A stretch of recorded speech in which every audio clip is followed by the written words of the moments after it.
Hello students. In our previous class, we had subject introduction. Today, we will start the subject. So, today we are going to discuss the definition of the term contract. We are going to discuss three definitions. The first definition is given by Sir John Salmond. So, he defines contract as, he says that contract is an agreement creating and defining obligations between the parties. So to create a contract, the first essential ingredient is a agreement. So contract is an agreement. Which type of agreement it is? It is an agreement which creates and defines obligations means duties between the parties to the contract. So in any contract there will be two parties. A contract is an agreement which creates and defines obligations between the parties. So this is the first definition given by Sir John Salmond. Now the second definition is given under section 2H of Indian Contract Act. So section 2H defines contract as, it says that contract is an agreement enforceable by law. So contract is an agreement enforceable by law. So here also we can see that the essential element of a contract is agreement. So to create a contract, the first thing it should be there, that is the agreement. Only agreement will not create a contract, but an agreement should be enforceable by law. That means a contract consists of two essential ingredients or two elements should be there in a contract. Which are those two elements? The first element is agreement. And what type of agreement? Not all the agreements will become a contract, but only those agreements in which there is a legal obligation. Legal obligation means legal duty. So what the parties have decided to do under the terms of the contract, that doing something should be legal duty of that person who is doing that. Then only we can call it as a contract. That means it is the duty enforceable by law. Enforceable, he is bound to do that by law. It should not be moral or it should not be social obligation or social duty. So the second definition is given by section 2H of Indian Contract Act. It defines a contract as an agreement enforceable by law is a contract. Thus, a contract has two elements in that. First is agreement. There has to be an agreement. Which kind of agreements? Not every agreement or any agreement, but an agreement which creates legal obligation, legal duty to be performed by the parties. That means a duty which is enforceable by law. This is the second definition. Now the third definition is given by Sir Frederick Pollock. How he defines contract? So he says that every agreement and promise enforceable by law is a contract. Now in these definitions we can see that the one ingredient is common, that is agreement. That means to create a contract, first thing what is necessary, that is an agreement. Every agreement or promise, and it should be enforceable by law, then only we can call it as a contract. So this is the third definition given by Sir Frederick Pollock. Now, from these definitions, we can see that to create a contract, what are things necessary? So, contract is equal to means to create a contract. First thing, what is necessary? The first thing which is necessary is an agreement. Along with the agreement, any agreement will not become a contract, but in order that an agreement should become a contract, it is necessary that that agreement should be enforceable by law. So contract is equal to, there should be an agreement and that agreement should be enforceable by law. So these are the two ingredients, two essential elements of a contract. Now we will discuss these two essential elements of a contract in detail. Now agreement. Now what does it mean by agreement? Agreement means the parties to the contract must agree to enter into contract. So to create a contract, first of all, there will be two parties in a contract, and both the parties, two parties, must be ready to enter into contract. Section 2E of Indian Contract Act has given a definition of agreement. Now, what is agreement? Every promise or set of promises forming consideration for each other is an agreement. Now, what does it mean by every promise? Means every promise and set of promises. Forming consideration means what? Forming consideration means when one party is giving something to the other party, that party should get something from the other party. That means to form consideration for each other, that is a contract. So when one party is promising to do something for the other party, even the other party should do something or promise to do something, that both the parties should give something and get something out of the contract, that is forming consideration. Section 2E of Indian Contract Act defines agreement as every promise or set of promises forming consideration for each other is an agreement. That means there must be a proposal or offer by one party, and that proposal or offer must be accepted by the other party. So, in an agreement, one person should give an offer to the other party, and the person to whom the offer or proposal is given, he should accept that proposal.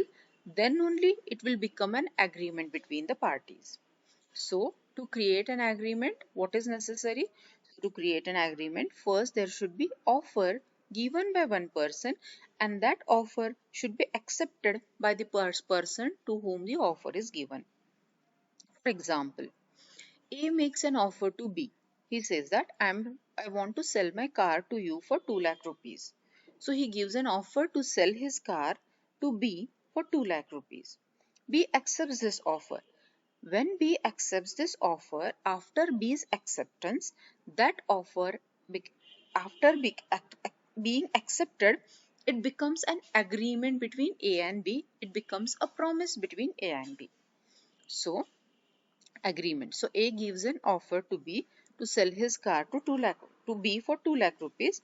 B accepts an offer. It becomes an agreement between both of them.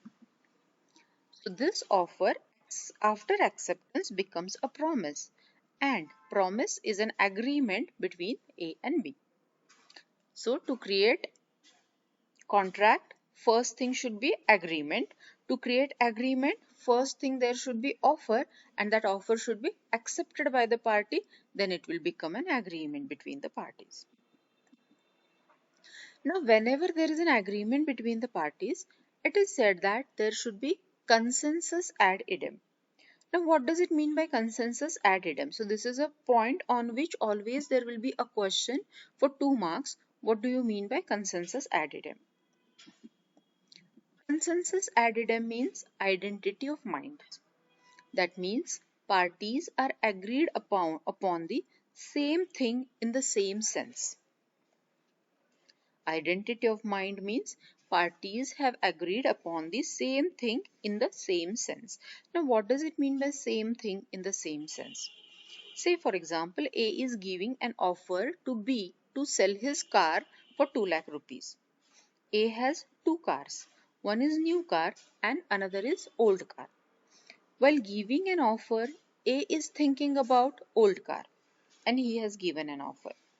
While accepting the offer, B is thinking about new car and he accepts the offer. So in this case, there is no identity of mind. A is thinking about old car while giving an offer. While accepting that offer, B is thinking about new car. So parties have not agreed about the same thing in the same sense. Therefore, there is no consensus ad idem. In any agreement, whenever there is no consensus ad idem, no valid contract will come into existence. There can be no agreement between the parties. So, in order that there should be an agreement between the parties, there should be consensus ad idem. If there is no consensus ad idem, no contract. No agreement, no contract. So, this is very important term on which often the question is asked for 2 marks. Now, the second ingredient, essential ingredient of agreement is contract is enforceability by law. Enforceability by law means there should be a legal obligation. Legal obligation means there should be a duty which is legally to be performed by the parties to the contract. The parties to an agreement must be bound by law to perform their promises. And in case of default, either of them must intend to sue. What does it mean by that? Both the parties are doing something. We have taken an example of A wants to sell his car to B for 2 lakh rupees. B wants to purchase it. It is the duty of the A to give that car to B, and it is the duty of B to give money to A. So there are promises, and if any one of them makes default, either of the party must have intention to sue. To sue means to file a case in the court of law. Means if A gives a car to B and B does not pay for that car, in that case A should have an intention to file a case in the court of law against B. So the parties to an agreement, what they have decided to do, they should be bound by law to do that, bound by law to perform their duties. And if either of the parties not ready to perform or makes a default in performance, one party must have an intention to go and file a case against the party who has committed default. Agreements creating social obligations, social duties, or moral duties will not create a contract. So, whenever there is an agreement which creates social duty or moral duty, not legal duty, such agreements will not create a contract. Which are social obligations or moral obligations? Say, for example, A invites B, his friend, to dinner, and B accepts the invitation. A says that tomorrow you come to my place, to my house for having a dinner. B says that yes, I will come. Though, so one person has given an offer, another person has accepted an offer. It became an agreement between A and B. The obligation of A. What is here obligation of A? It is the duty of A to prepare the dinner for the friend. And what is the obligation or duty of B? When he has accepted the offer, he should go and have dinner at A's place. So there is obligation on both the parties. Both the parties have certain duties towards each other. But these duties are social duties and they will not create legally enforceable agreement. Why they will not create legally enforceable agreement? Suppose if A fails to prepare a dinner and B goes to A's house and says that as per our agreement I have come to have dinner to your place at your place and please serve me the food. A says that I have not prepared anything. Will B have any intention to go and file a case against A that that day he had invited me and did not prepare anything and I had to go to restaurant and have my dinner. I had to spend 200 rupees, 300 rupees for my dinner, and now A should be ordered to pay compensation for that. Will B have any intention to sue A? No. A prepares the dinner. Another condition, A prepares the dinner and he waits for B and B doesn't come. Can A go and file a case against B that I had prepared everything, I kept on waiting for my friend, he did not come, and now he should be ordered by the court to pay me the money or whatever I have spent for preparing dinner? No. So in this case, there is no legal obligation. What they had to perform, what they had to do for each other, it is not legal duty, but it was a social duty. That means whenever there is social agreement, it will not create any contract between the parties because that agreement is not legally enforceable agreement. This is the point on which always a question will be asked in case study for 5 marks.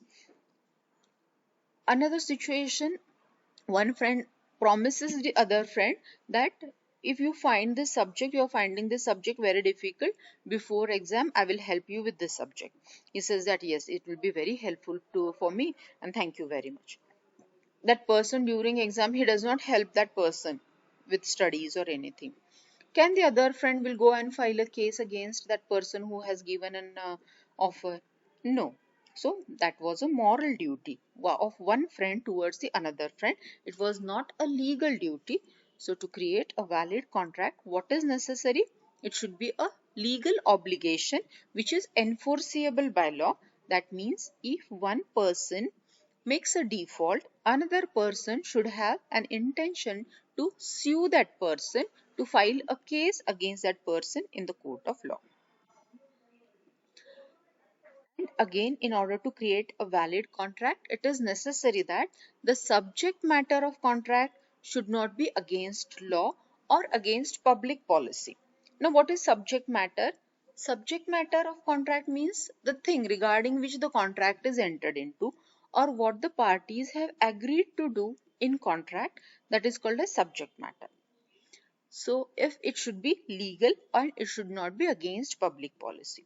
So whenever there is a contract to commit a crime, that contract will not be legally enforceable.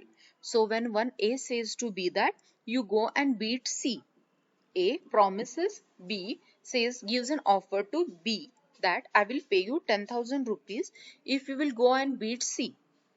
B goes and beats C and comes to A. Now, as per our agreement, I have beaten up C and pay me 10,000 rupees. A says no. Will B has any right to go and file a case in the court of law against A for not giving 10,000 rupees? No.